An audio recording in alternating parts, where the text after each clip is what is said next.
Thank you very much. What a group of people. We love this group. You voted for me. They never had a chance in Pennsylvania. They never even had a chance. But I'm thrilled to be back in this beautiful Commonwealth at the legendary Mon Valley Works Irvin plant, with the proud Pennsylvania patriots who are the heart and soul of U.S. Steel. Thank you very much. That's great. Oh, you're going to be happy. You're going to be happy. There's a lot of money coming your way. It's a lot of money. You're going to say, please, sir, we don't want this kind of success. It's too much, sir. We can't take it. Please, we beg you, we don't want this much success. But we do, really, don't we? We're going to be so successful. You have just started. You're going to watch. We're here today to celebrate a blockbuster agreement that will ensure this storied American company stays an American company. You're going to stay an American company. You know that, right? But we're going to have a great partner. We're going to have a great partner. And I have to tell you, Japan has been a tremendous friend of mine during my years as president. And then we had a little hiatus. We had a rigged election. But then we won. We said, let's make it too big to rig. And they made it too big to rig. And this is a much more powerful term than we could have ever had the other way. So a lot of things, God was looking down on us all for a lot of reasons, including right there. A lot of reasons we were blessed, and you're going to be blessed. You're going to see that. It will keep its headquarters in the great city of Pittsburgh, Pennsylvania, where it belongs.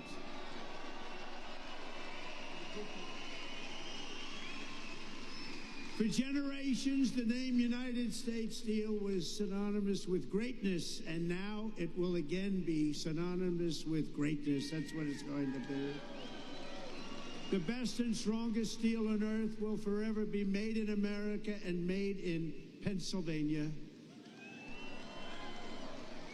And I want to thank a man that I saw right at the beginning of this whole thing, during my first term, as we call it, U.S. Steel President Dave Barrett. Dave, thank you very much, wherever you may be. Wherever you may be. Thank you, Dave. And he came to the White House and he said, sir, we're in trouble. We need help. He was put there to save the company, right? I remember it so well, like yesterday. He was put there. They hired him to save the company. And he came up and he said, we need help, sir. I said, what can we do? Because all the steel companies were going south. They were all in trouble. He said, if you could get tariffs, sir, and save this company. And I thought about it. I studied it up real quick. It took me about 2 minutes. And I said, Dave, I think we're going to make you very happy. And we did make you happy, didn't we? We saved the company. We put 25% tariffs on your company. So we had protection. We were protected from outside horrible influence, including dumping, where they were dumping steel all over the United States. And we saved it. It was a great honor. And Dave was really the first one that brought it to my attention, and I appreciate it, Dave. You did a good job. You did a good job. He more than saved the company. He made the company great. This will be a great company in a very short period of time. Also, the vice chairman of Nippon Steel, Takahiro Mori. Takahiro, thank you very much.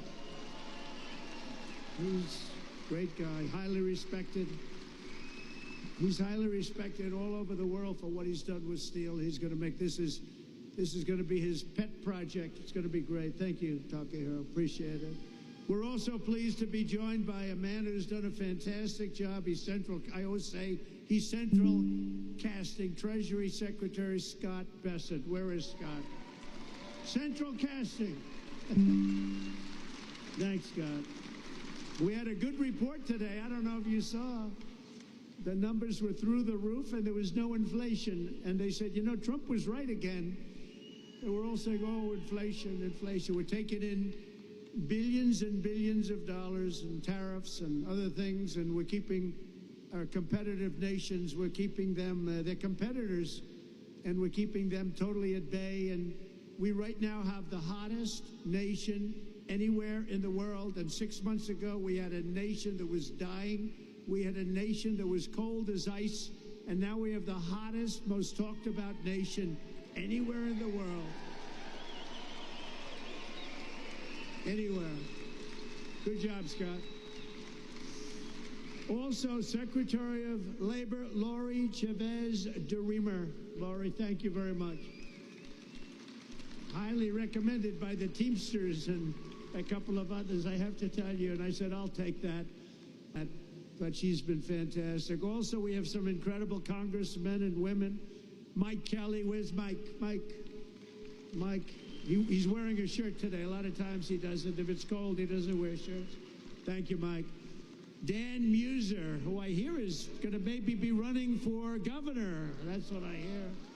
I hear there's a rumor about that. There's a rumor about that. Another man, yeah, good luck with that, Dan. I'll tell you, if that's your decision, you've got my support. You know that, right? If you run, you've got my support. He's been a guy, don't you think? He's been a great congressman. He's been a great congressman. And if you run, you have my support totally, and you'll win.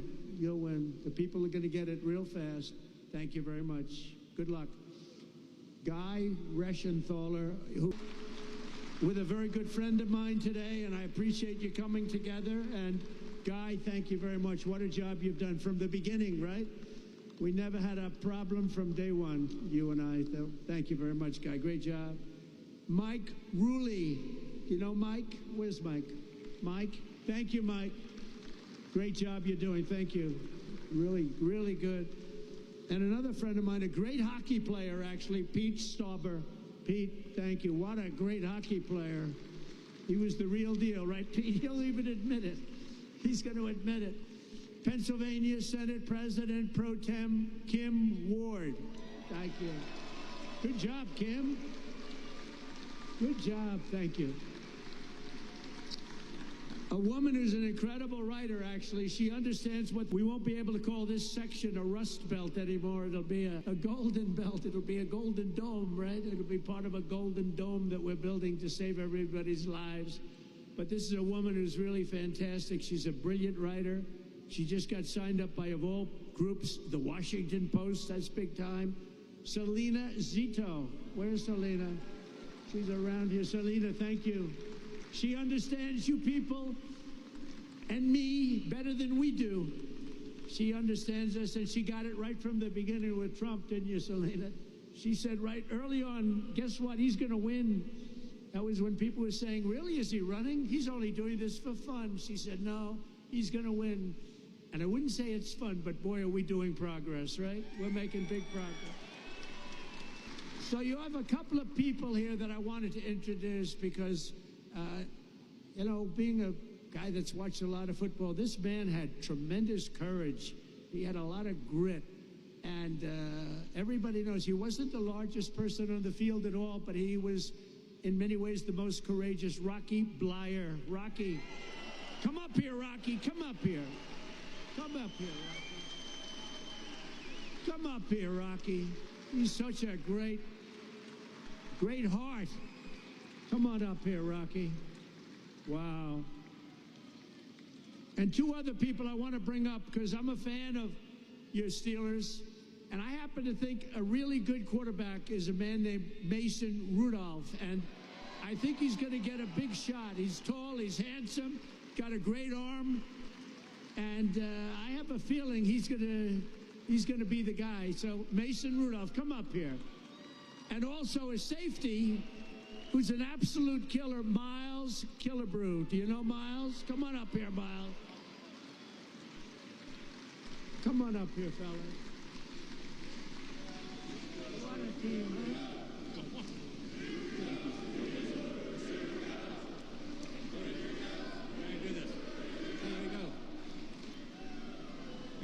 Mr. President, on behalf of U.S. Steel and to the people of Pittsburgh, more importantly, though, to all the Steeler fans that are here this evening,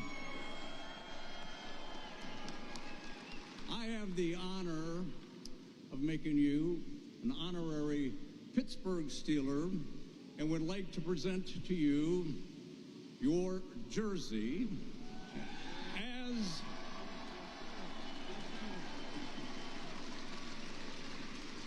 with the number 47 as the 47th President of the United States, a number that hangs in the National Football League Hall of Fame. I'd like to present to a Hall of Fame president. Please accept it.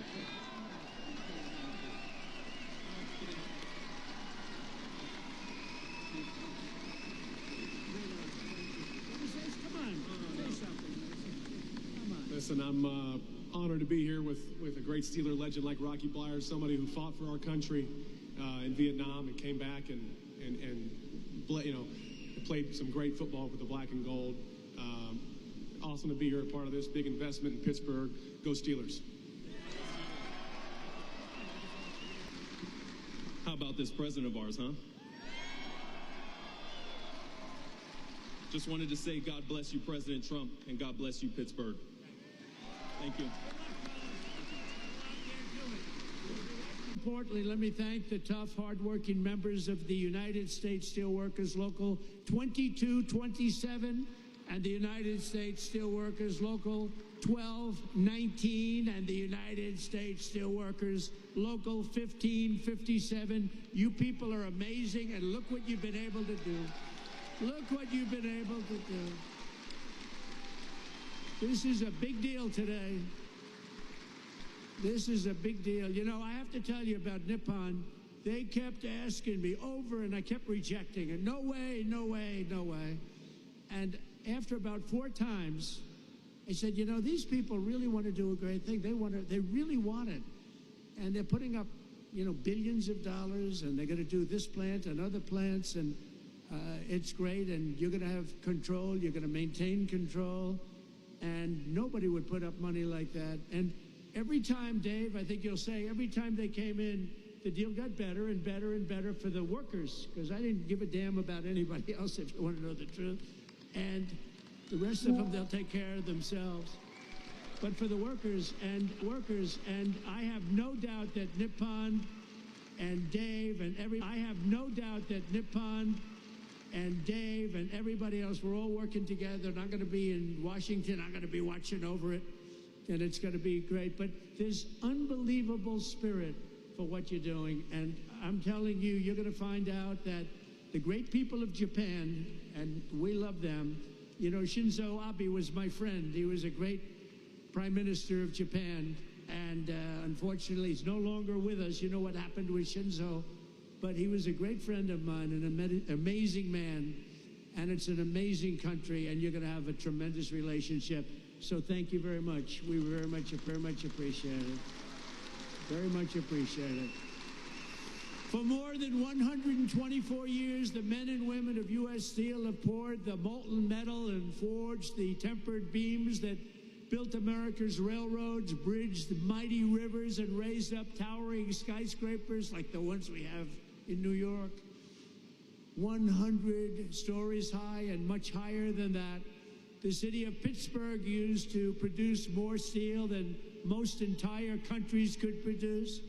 And it wasn't even close, but our steelworkers know better than anyone. Decades of Washington betrayals and incompetence and stupidity and corruption cost this region over 100,000 steel jobs, and they melted away just like butter melts away. Between the year 2000 and 2016, more than half of all the jobs in Pittsburgh's iron and steel mills were obliterated. They were just absolutely taken away. Like you take away candy from a baby. When I came into office 8 years ago, I proclaimed a simple but crucially important principle. If you don't have steel, you don't have a country. You don't have a country. You can't make a military. What are we going to do? Say, let's go to China to get our steel for the army tanks and for the boats and ships. A strong steel industry is not just a matter of dignity or prosperity and pride. It's above all a matter of national security, and it is.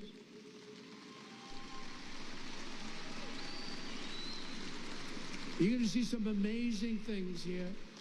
That's why I fought for the American steelworker like no president has ever fought before. That's why I won your votes like no president has ever won before. And right from the beginning, it didn't take long. You got it right from the beginning. I think before I even opened my mouth, because even as a private citizen, I used to fight and say, what are you letting all of these countries come in and steal your jobs, bring them to other countries? Why do you let that happen? Not only here, but all over the country. In 2018, I imposed historic tariffs on foreign steel, and the results were amazing. You wouldn't have this plant right now if I didn't put on 25 and 50% tariffs. They were dumping steel, as you know, from China and from all over the world. They were dumping it all over our country, dumping it. And it was bad steel, it was garbage, but it was steel, and it was cheap as hell, and it was a terrible thing. And you wouldn't have had any steel mills. I don't think, Dave, they'd have a steel mill open in the country if we didn't do the tariffs. And it was just in time.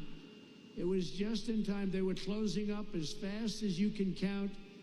In a few short years, domestic steel production surged by more than 10 million tons. Imports from your foreign competitors dropped by 24% almost immediately. And more than $15 billion of investment poured into American steel throughout the United States, all because you had a president who stood up for our steel workers and put America first. I'm very proud of that one. Stood up for everyone else, too. But then came 4 calamitous years of a president who obviously wasn't doing the job. I'm trying to be nice, so you know I have to be nice. But what he did to this country is a disgrace. Between the borders, millions and millions of people pouring through our borders from all countries all over the world. They came from the jails of the Congo. They came from all over South America, prisons, gangs, drug dealers, drug merchants. They came from mental institutions, the mentally insane. They were pouring into our country by the millions. They allowed this to happen to our country. But we're moving them out, or we're moving them out fast, or we're bringing them back to where they came from. We're having a lot of problems with the liberal judges in courts, the radical left crazy judges that, you know, they come in without courts. They pour into our country totally unvetted and unchecked. Nobody checked them. Nobody had any idea who they were. 11,888 of them were murderers. 50% of those over 11,000 people that were murderers, 50% murdered more than one person. And these people were allowed to come into our country by the Democrats, and you can never forget what they've done. And it's a single, we've beaten inflation. Look at what we've done. Look at the numbers that came out. The prosperity, everything is good. First time ever, right track, wrong track. We're on a right track. First time in 28 years. But they allowed that to happen.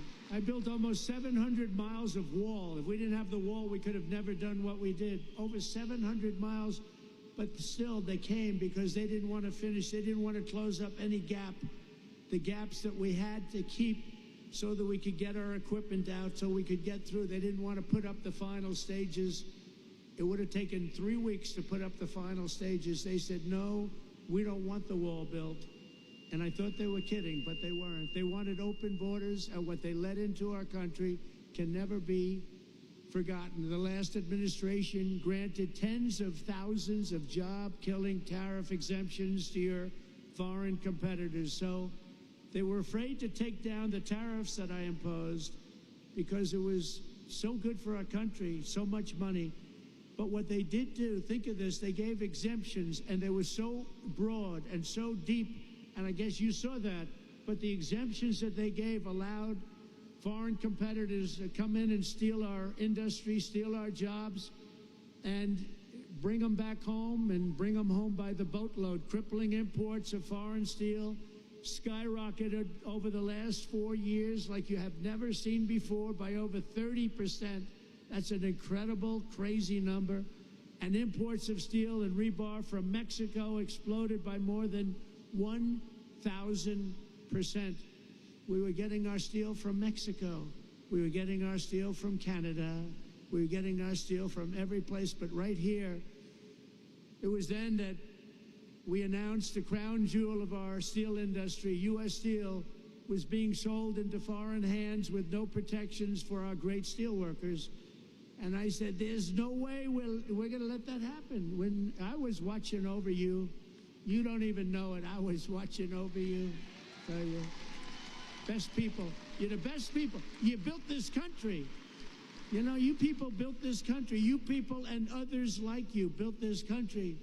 By the time I came into office, many feared that the Mon Valley would lose up to 3,000 steel jobs, that U.S. Steel would close, and it was a fixture of the Pittsburgh skyline. It may never live for another week. We had times we thought we were going to live. You weren't living for another week. But I promised the people of Western Pennsylvania that I would never, ever let that happen. And as president, I kept that promise. Boy, did I keep that promise.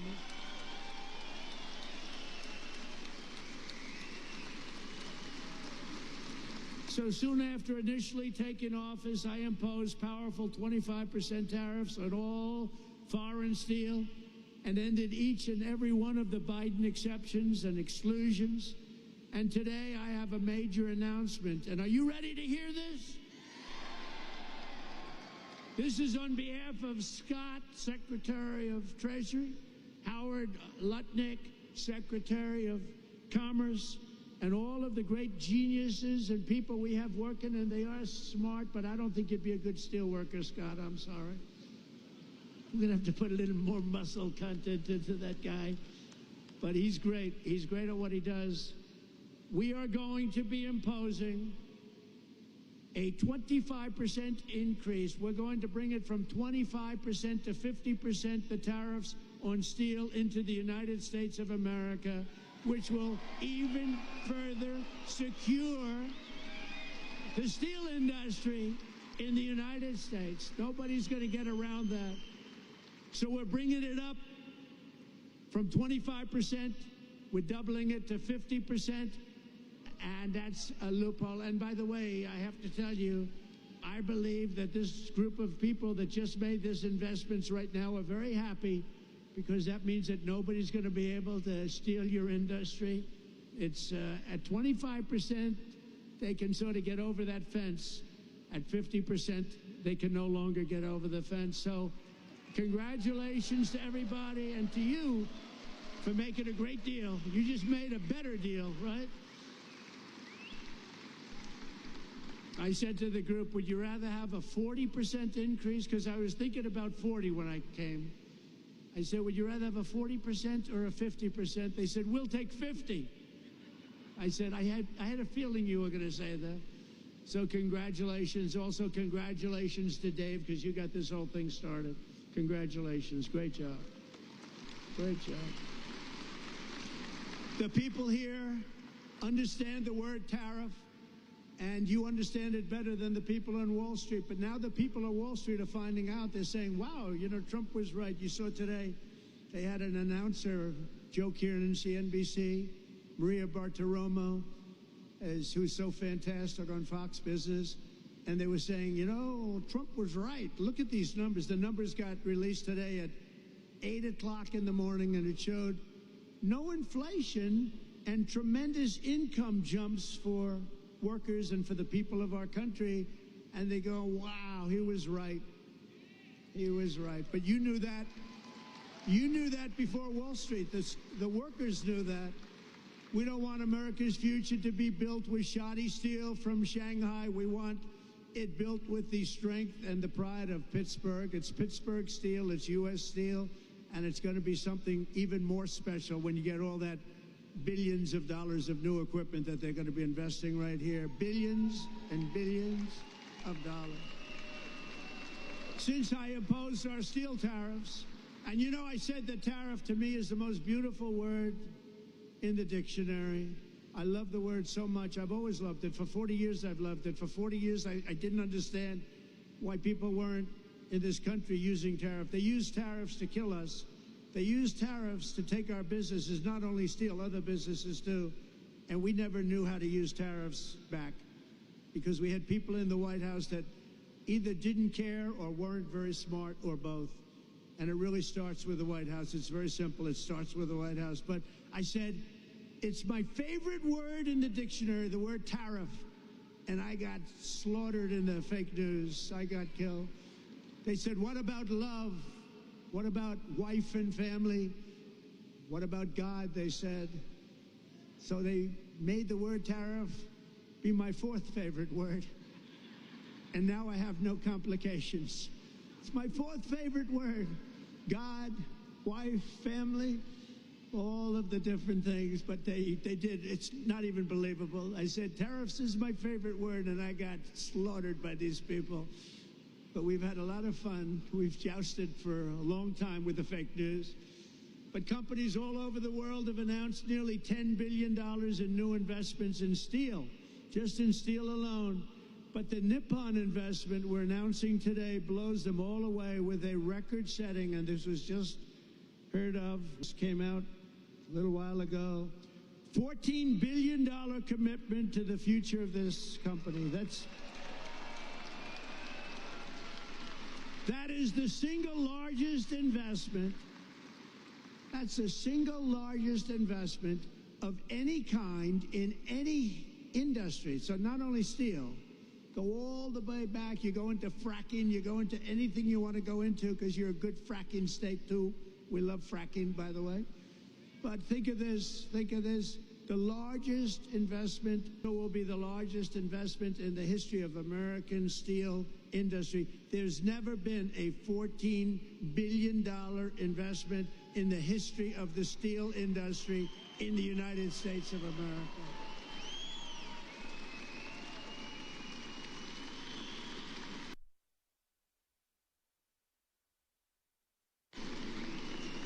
And Pittsburgh will very soon be respected around the world as the steel city again. So I want to congratulate you.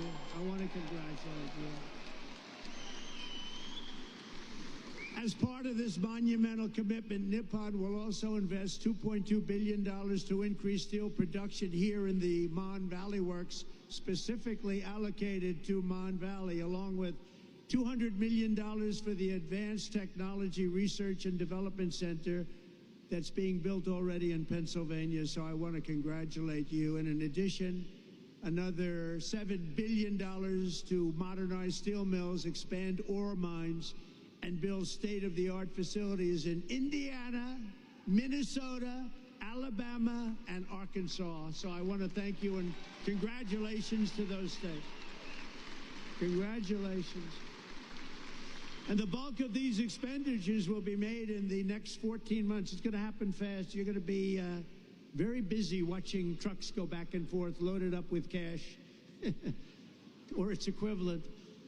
And it will create and save over 100,000 American jobs, including 14,000 jobs in Pennsylvania. Thank you. Very good. And by the way, your local union, I won't talk about your national union because I don't think he knows what the hell he's talking about. But your local union, I want to tell you, is so unbelievable. They've been great. I have to tell you that. This is an incredible deal for American steelworkers, and it includes vital protections to ensure that all steelworkers will keep their jobs and all facilities in the United States will remain open and thriving.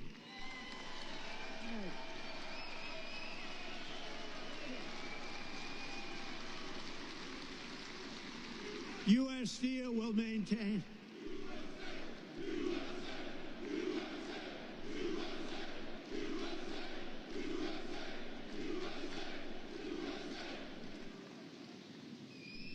I don't want to fight with those guys. They look pretty well.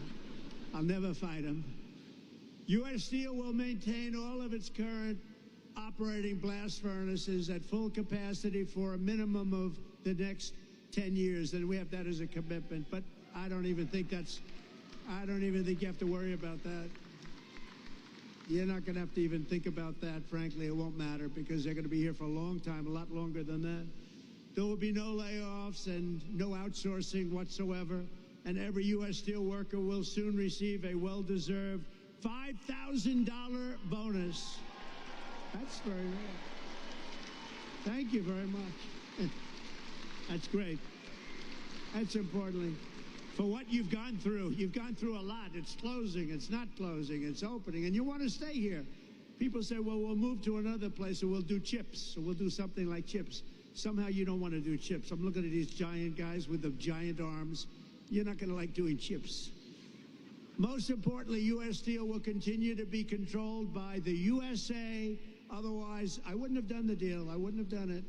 But the USA, and we're going to be working together, and you're going to look at your board. You have a great board, and we're going to have an amazing alliance. In this audience are many of the incredible workers who will really be bringing our steel industry roaring back to life, and it's going to roar, including a man who has supported me from the very beginning, the founder and steelworker of Steelworkers for Trump. In this area, I have some of these guys, they're great. And I had somebody in Michigan that was so great. I love that guy. And I love this guy. He's been with me from the beginning. Brian Pavlik. Brian, come up here. Come up here, Brian. Brian's been with us from the beginning. Oh, look at him, big guy. Thank you, Brian. Appreciate it. Thank you. Oh, yeah. Yeah, you did. It's a great day to be an American steelworker. It's an honor to be on the stage with my hero and the greatest president ever, Donald J. Trump.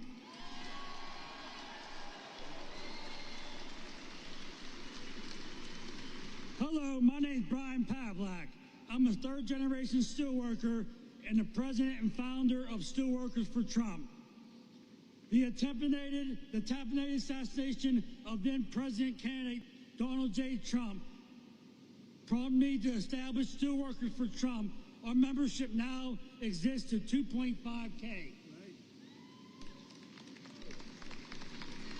In my opinion, President Trump has demonstrated remarkable support for the American steel industry, surpassing the collective efforts of all other presidents combined.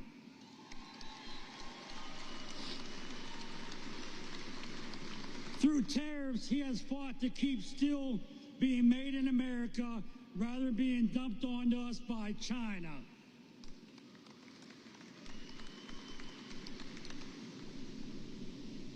Through this deal, he has fought to keep us billions of dollars in investments that will secure jobs for generations to come.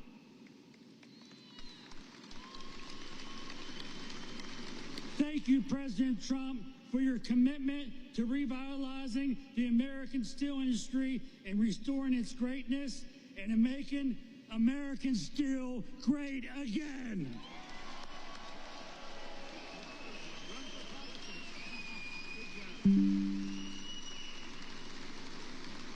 Thank you, Brian. Great guy. And he was with me right from the beginning, I think, Brian, right from day one, and I appreciate it. We won't forget it either.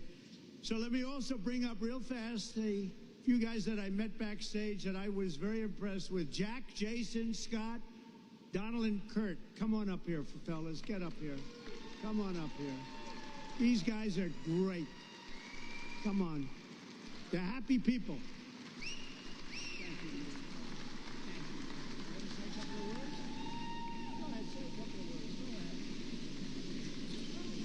Thank you, Mr. President. I'm not prepared, but I can tell you I would rather be nowhere than where I am today with all of my U.S. Steel family, friends, and everybody that I love. Thank you very much. Thank you, Mr. Berg. Thank you, Mr. Maury, and most of all, thank you, Donald J. Trump.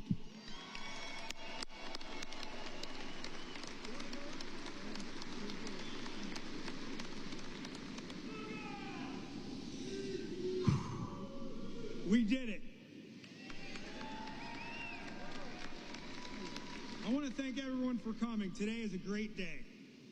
For those of you who don't know me, my name is Jason Zugai. I'm the former president, current vice president of Local 2227, and I've worked at this great plant for 28 years. I'm a third-generation steel worker working for U.S. Steel, and by the way, I'm damn proud of that.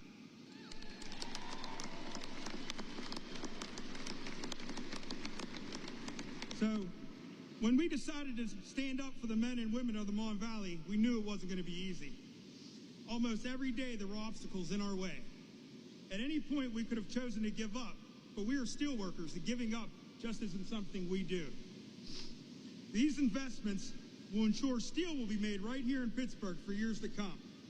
And I want to take this time to thank a lot of people that were crucial to getting this partnership to the finish line. First and foremost, I want to thank God for giving me the strength, courage, and wisdom to fight day after day. I want to thank my family for their support. They were always patient with me when I'd be constantly on the phone, night after night, discussing this partnership, talking to politicians, or easing the mind of a union member. I want to thank Jack Maskell. We've been together from the beginning through this.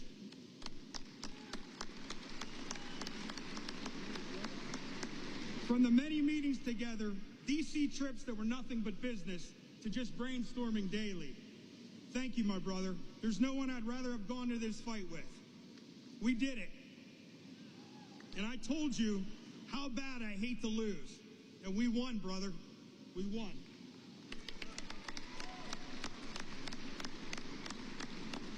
To the guys from Clairton and ET that fought side by side with us from the beginning, it was an honor, and I'll never forget our journey.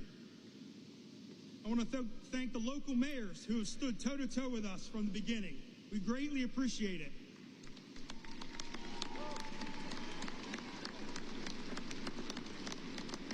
Mayor Kelly, thank you, and thank you for your friendship, sir.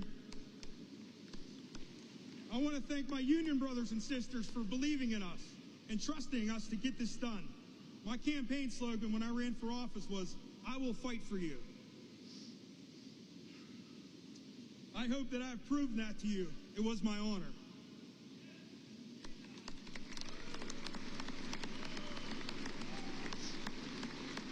Selena Zito, thank you. From the wonderful articles you wrote and the social media posts and everything you have done behind the scenes, you are a rock star. Thank you.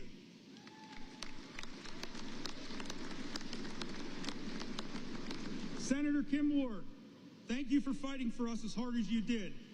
You were one feisty lady, and I say that with the utmost respect, and we appreciate it. The state of Pennsylvania and your constituents are so proud to have you represent us. Thank you. Chris Hall, just a small-town guy from Chalfont that made it out and wanted to give back to his community. Thank you for your words of wisdom and unwavering support for your community. You did a good thing.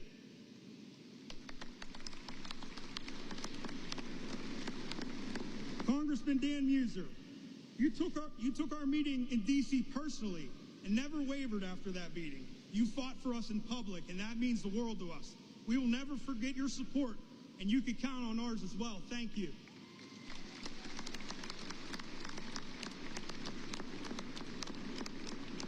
Mr. Maury, I love this guy. Thank you for taking the time to listen to our concerns and always making yourself available to answer all of our questions. This man has been disrespected and didn't deserve that. And I feel horrible that that happened to you. We will do everything in our power to see that never happens again. You have my word. These investments are life-changing for all the men and women here today and for our communities. I personally look forward to working with you for years to come. Thank you.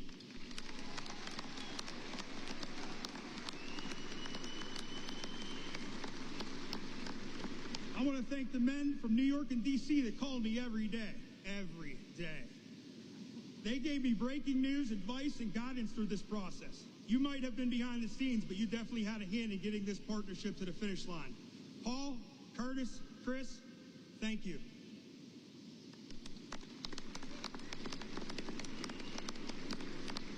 U.S. Senator Dave McCormick. I met the senator at a Trump rally in Latrobe before we were both getting ready to speak. He introduced himself to me and asked about the Nippon merger and what I thought about it. Well, as you know, I'm pretty passionate about it, and let him know that. He told me, after I win, you will be my first meeting.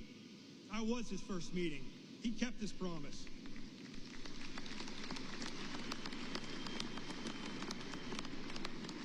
He asked all the tough questions during the meeting, and he asked and he gathered the facts. We met again last week to touch base, and he took it from there. Without his help, this partnership doesn't get done. Thank you, Senator, from the bottom of my heart. And last but not least, President Trump. What can I say? I never doubted you'd be there for us when we needed you. When our international endorsed Harris, we decided to take a stand for what we believed what was right. That was to come out publicly and boldly in support of you. Although we aren't public speakers, we tucked our fears aside and did what any proud American would do. We thank you every day for risking your life and laying it all on the line for this country.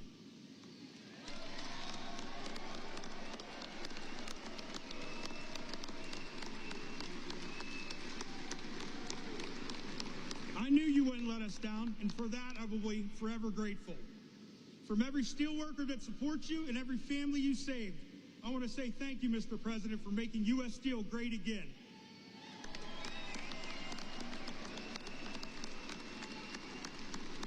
God bless America. God bless U.S. Steel. Thank you.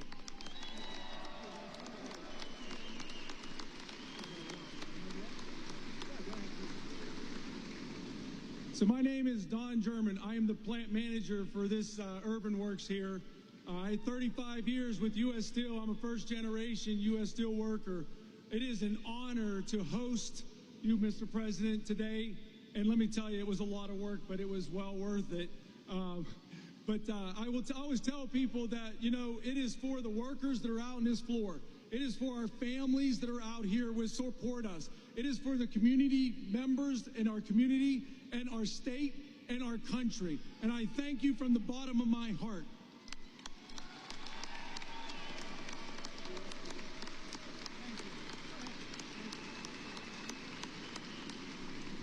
Good afternoon. As you know me, I'm Kurt Barshik.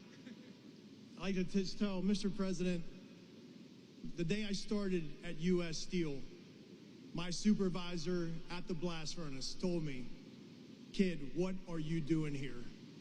Do you think this mill will be here? Look at Homestead. Look at Duquesne. They're not here. You're wasting your time." And I can stand here years later and think about our children, our grandchildren, our great-grandchildren that are going to have family-sustaining, good-paying jobs, all because of President Trump.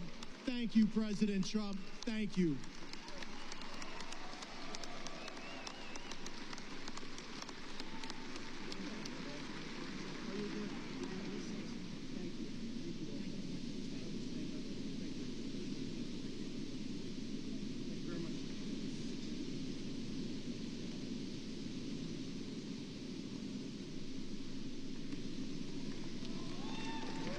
Great people.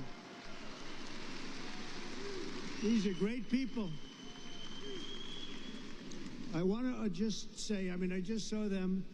I think this is their 156th rally. I don't know what the hell their husbands are doing, but they come from North Carolina, the beautiful women of North Carolina.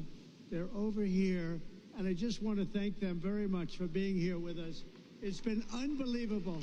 This is 126 or something like that. And, you know, they're happily married from what I understand, but I'll tell you what, that must be a little bit of a strain on the relationship.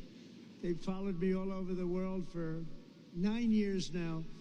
I go to so many rallies, and we appreciate it. It's called love, and there's so much love in this room. It's incredible. The men and women here today, they work every day to keep America powerful and strong, and for decades you watched as one globalist politician after the next sold you out and sent your dreams to China and to many other foreign countries, but now you finally have a president who's working for you and fighting for you, and we're going to be watching over you. This is going to be so successful.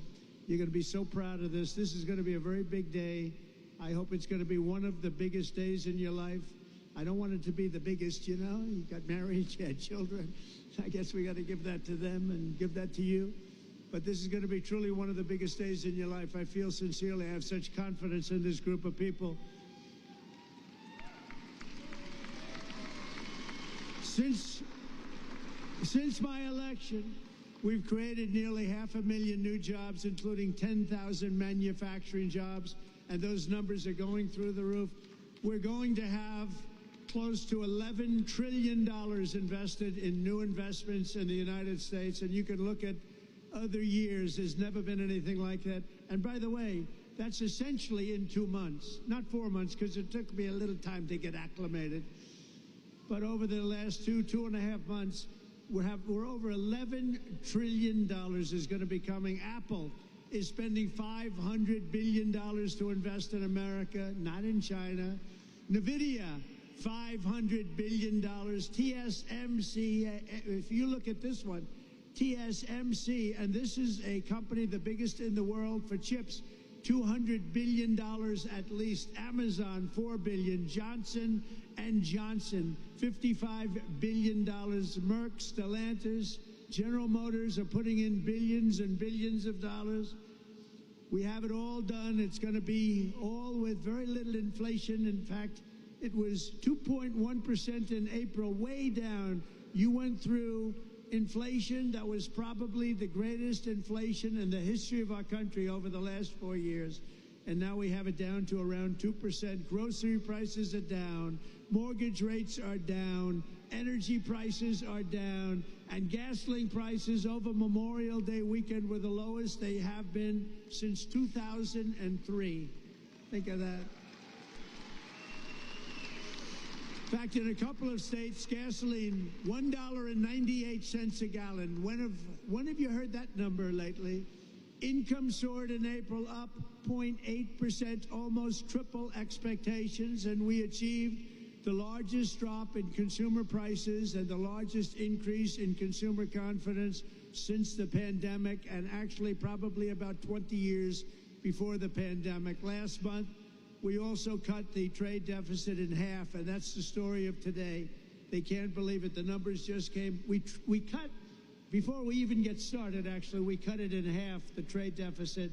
And very importantly, have stopped the invasion of illegal aliens who are undercutting your wages and stealing your job. You saw that last month. 99.999%. Can you imagine? That was our cut. It's been, the border is closed, but it's open, and it'll always be open to people that want to come into our country legally. We want to have people come in legally, but we don't want to have them come in the way they're allowed to come in. We've ended the flood of criminals, gang members, murderers, drug dealers, and human traffickers, and we're sending them back to the places from which they came. And the future of American workers is only getting brighter. I said before, and I'll say it again, we have the hottest country right now in just 4 months. But actually, you have to go back to November 5th. Since November 5th, that was election day, we had the greatest election victory, they say, in 129 years, the most consequential in 129 years. I don't know what 129 years was, but we'll check it out later on. We'll find out. Must have been something pretty good, but we have the most consequential. We won every swing state. We won the popular vote. We won the districts, 2,750 to 505.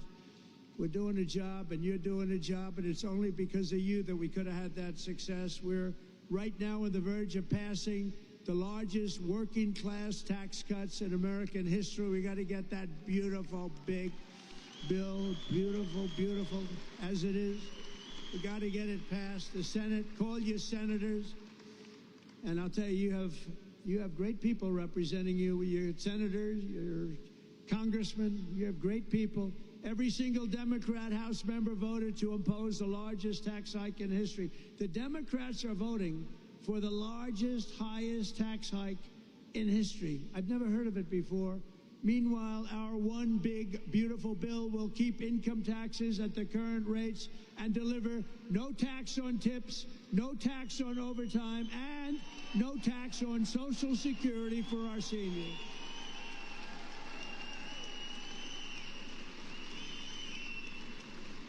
And we're going to make the interest payments, as you know, on cars.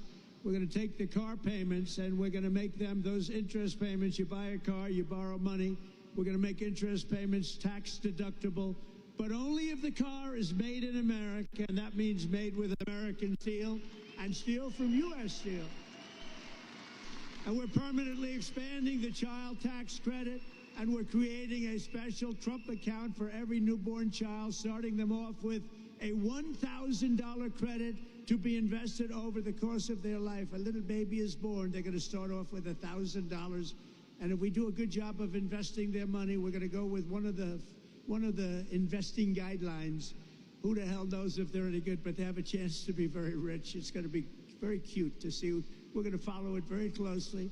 And critically, the bill includes the largest reductions to wasteful spending in a generation or more, slashing more than $1.6 trillion in waste, fraud, and abuse. And the one big beautiful bill, and get out there and get your congressmen and your senators and any other senator or congressman you know, get them to vote for it, because the Democrats are willing to vote against the biggest tax deduction or tax decrease in history. This is the biggest tax cut, think of it, in the history of our country. If it doesn't get approved, you're going to have a 68% tax increase. Lots of luck. And the Democrats would rather have you have a tax increase, think of that, of 68%. They would rather have that happen than vote for a bill where you get the biggest tax cut. So there's something wrong. You know, all my life I grow up, I watch politics, and I've always watched politicians say, we will cut your taxes, we will cut. These Democrats want to raise your taxes, and in theory, a 68% increase. One other thing I did, and you probably saw it last week, you know, we pay the highest drug prices and pharmaceutical prices anywhere in the world by far. Other countries pay sometimes 1/10 of what we pay. A pill that costs $20, we spend $200, $250, $270 in many cases. It's the most unfair thing I've ever seen. And last week I did what had to be done, and it wasn't easy against the biggest lobby anywhere probably in the world, most powerful lobby, the drug companies, and I'm not even calling them bad, but they were able to do things. They're going to be fine, by the way. They're going to just stabilize. But we're going to now call a favored nations where we will pay the lowest price anywhere in the world, and they have to match it. We will be cutting your drug bill by 85 and even 90%.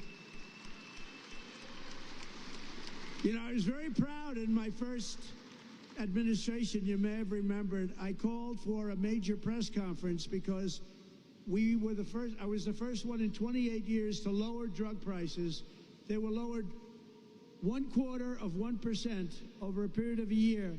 And I was so proud of that because nobody had ever had an administration where prices of drugs went down. 0.25%, not much. Now we're going to be lowering your drug costs by 90%, by 85%, by 75%, by numbers that nobody's ever heard of before. We will be paying equal to the lowest price of drugs and pharmaceuticals anywhere in the world. Have fun, because that's a lot of money. That's going to bring down Medicare. It's going to bring down the cost of, think of it, Medicaid. It's going to have an effect on everything, but it's going to have the biggest effect on your wallet. You're going to be saving a tremendous amount of money, and nobody else would do that but me. I have taken on some rather harsh critics over that because, again, that's the biggest lobby. They spend billions and billions and billions of dollars a year not to have that done. But I said it's really time to do it. So you're going to have the lowest drug prices anywhere in the world. With one big, beautiful bill, we will protect over 7 million jobs, raise take-home pay for American families by up to $13,000 per household, and reduce taxes for working-class Americans by as much as 13%. Those are big numbers. The bill will also remove 1.4 million illegal aliens from Medicaid and protect the programs for truly needy Americans.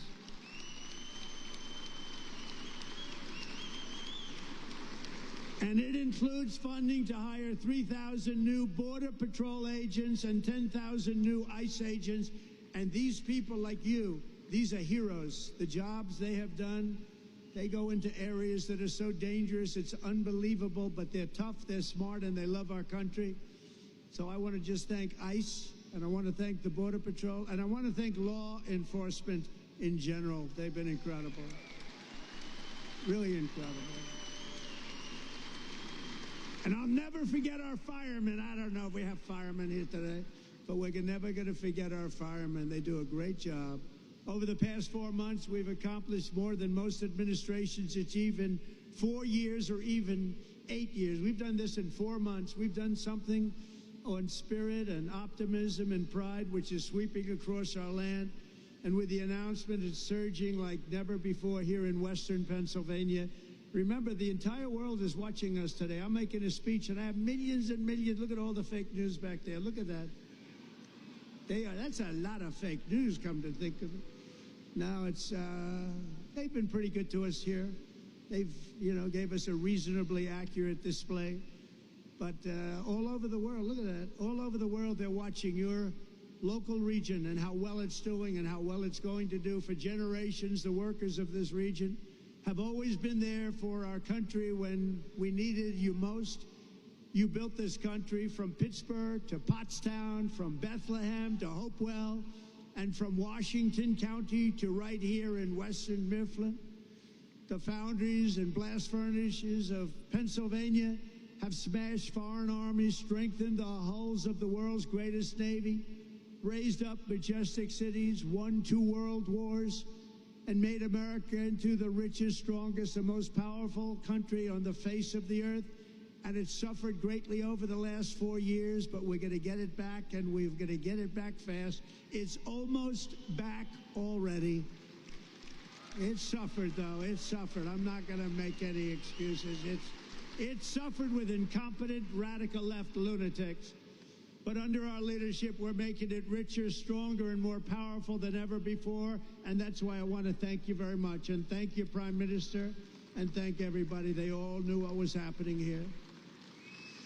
With the help of patriots like you, we're going to produce our own metal, unleash our own energy, secure our own future, build our country, control our destiny, and we are once again going to put Pennsylvania steel into the backbone of America like never before.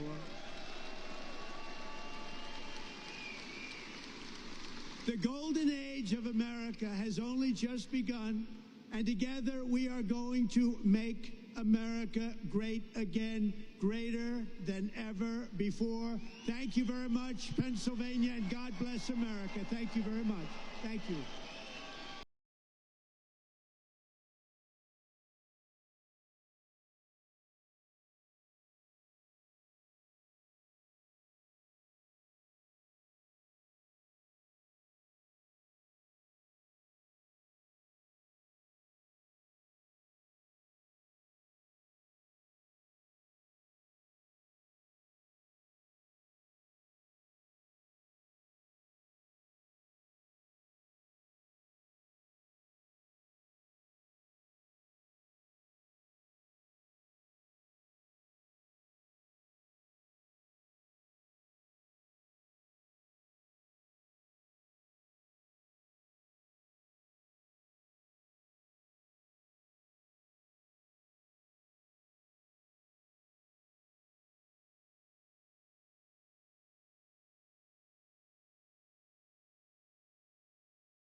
Energy Secretary Chris Wright Former House Speaker Paul Ryan and others will discuss strategies to promote economic growth.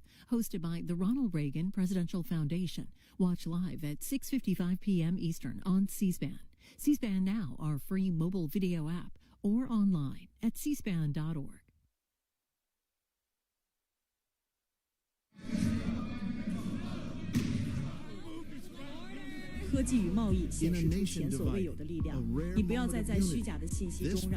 C-SPAN presents Ceasefire, where the shouting stops and the conversation begins. In a town where partisan fighting prevails. One table, two leaders, one goal, to find common ground. This fall, Ceasefire, on the network that doesn't take sides, only on C-SPAN.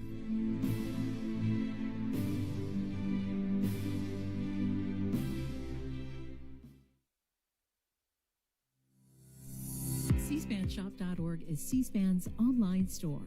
Browse through our latest collection of C-SPAN products, apparel, books, home decor, and accessories. There's something for every C-SPAN fan, and every purchase helps support our nonprofit operations. Shop now or anytime at cspanshop.org.